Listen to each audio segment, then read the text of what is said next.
Thank you very much for the privilege and honour to speak to you tonight at this wonderful event. This is my first Iftar, so it is opening my eyes, and what a wonderful evening, so thank you very much.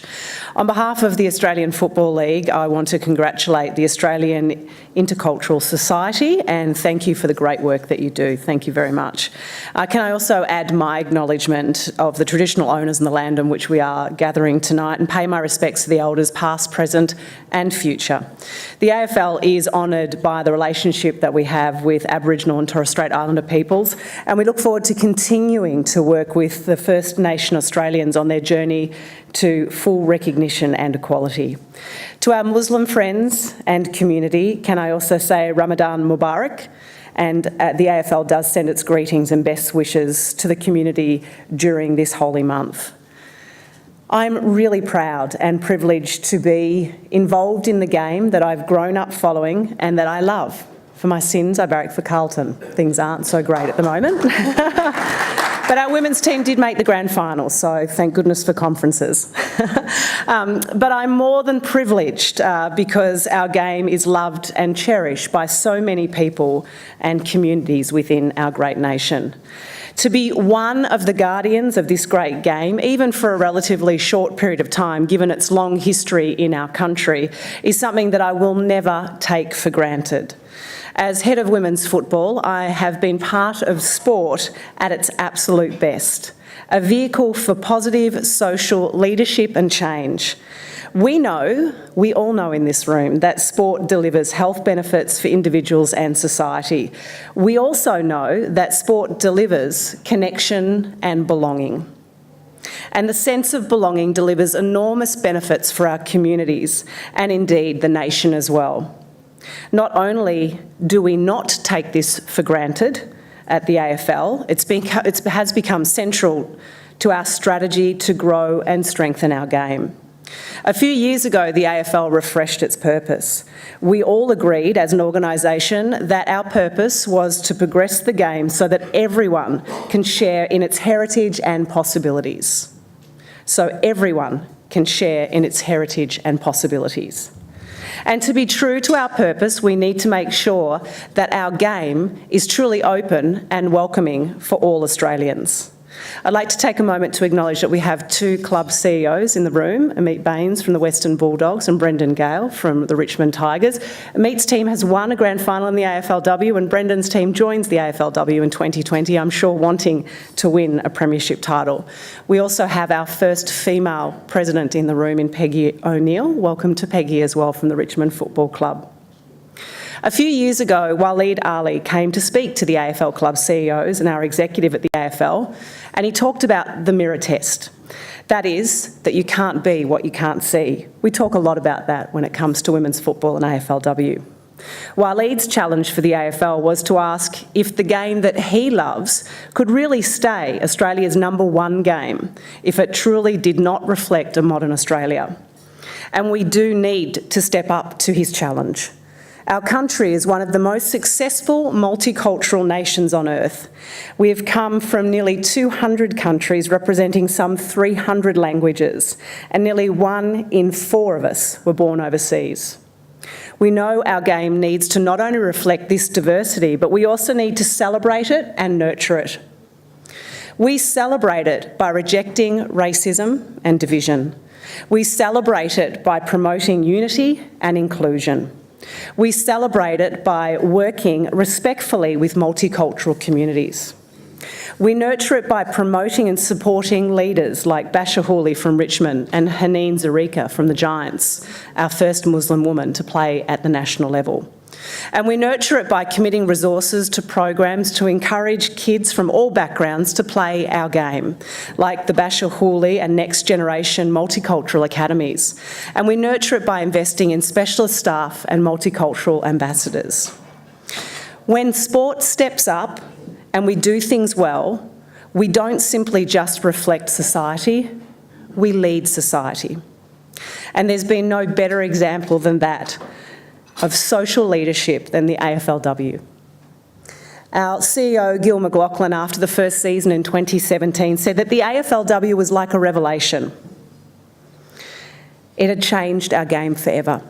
It has, and it continues to change the game forever.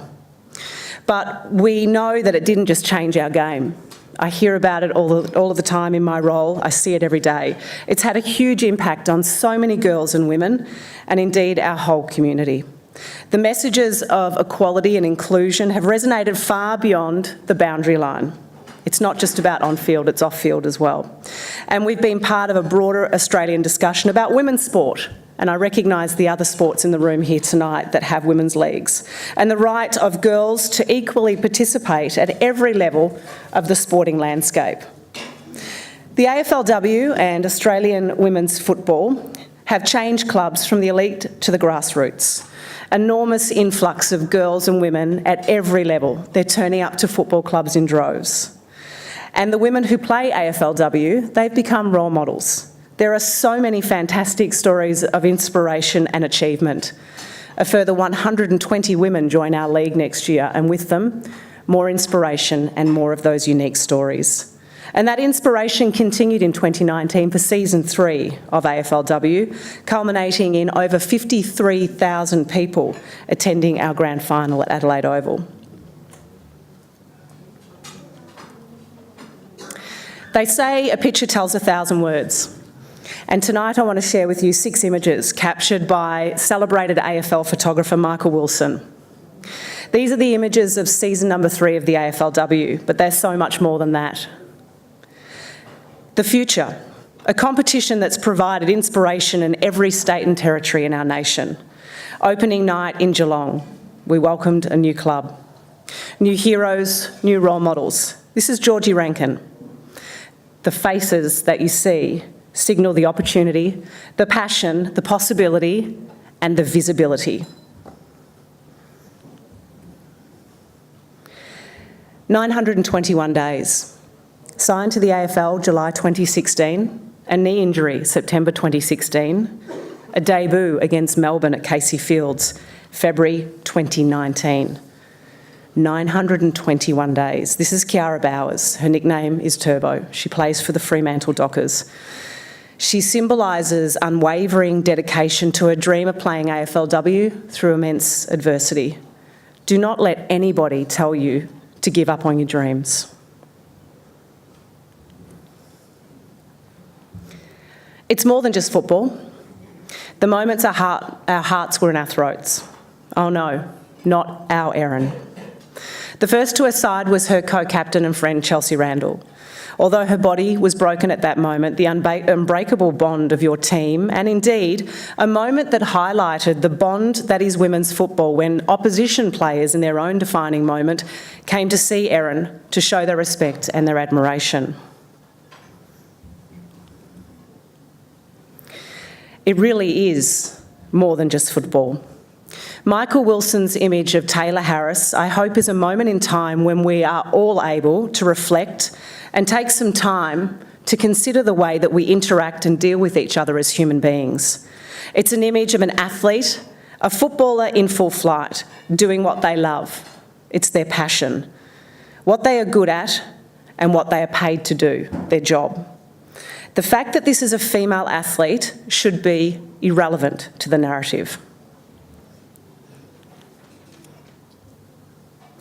53,034 flocking to the AFLW Grand Final. They kept coming and coming. Australian football, women's football, a record crowd. More than a crowd, they are our fans, our supporters, our community, our future, our Gen W.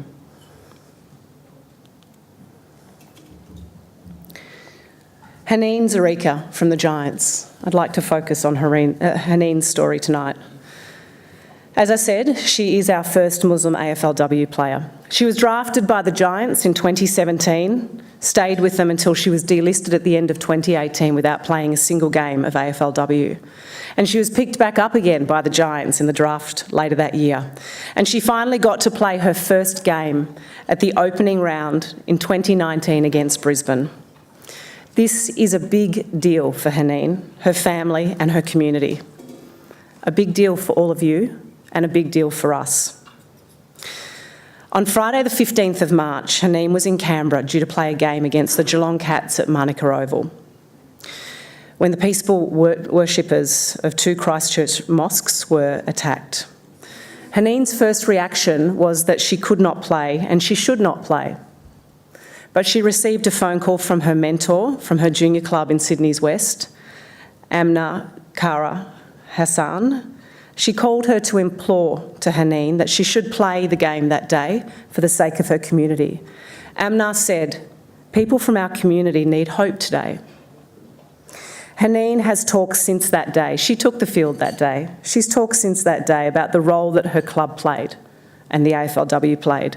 Her coach, Alan McConnell, asked his players at their pre-game meeting, "Has anyone seen the news today?" And continued, "We have a young Muslim player and we need to get around her. Tonight, we will wear black armbands to show our sorrow and our respect." Haneen's family has well and truly been extended to include her AFLW family. They wanted to support her, protect her and lift her up when she needed it the most. Both clubs that day observed a minute's silence and their actions helped to lead the AFL's response to those terrible events.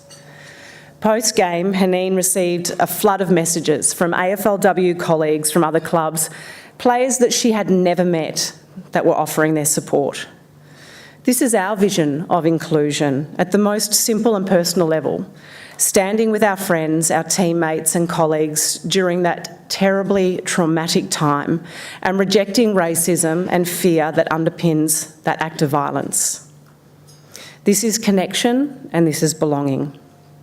At a national level, the AFL is extremely proud of our relationship with the Australian Muslim community, and I'm pleased to say that we are hosting our own Iftar dinners in Melbourne and Sydney over the coming weeks.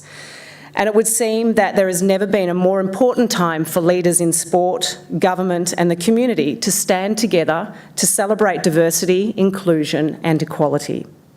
At the Preston Mosque in the days after the events in Christchurch, our own Premier Daniel Andrews said to the community, "You are supported, you are valued, you are a critical and central component of the multi-faith, multicultural Victoria that we've built over a very long time." The AFL also stands strong with the Muslim community, and we know that real sports fans do not see colour, race, religion or background. They see athletic talent, they see their clubs and their loyalty to their clubs, they see courage on the field of play, and they see a commitment to their team, and most of all, they see a love of sport. Thank you so much for an opportunity to share the night with you and to speak to you tonight.